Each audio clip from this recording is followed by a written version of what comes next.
This one strategy can instantly make you more money.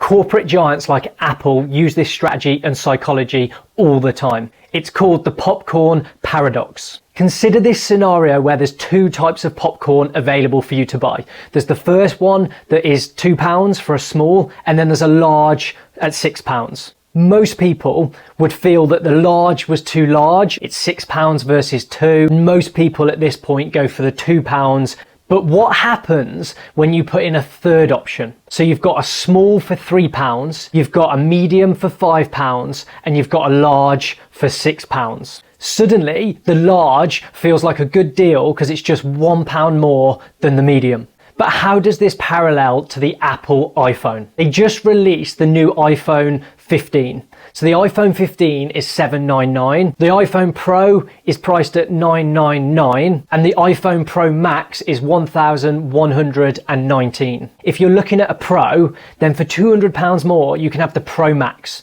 And this creates that exact paradox where people end up spending that little bit more to get a little bit more what perceived value there is. This is a nuanced strategy in pricing. It's an illusion in perceived value and is hidden from most people's understanding of what is actually happening. This is something that you can incorporate into your business, or if nothing else, be aware as to what is happening when you're going to purchase items.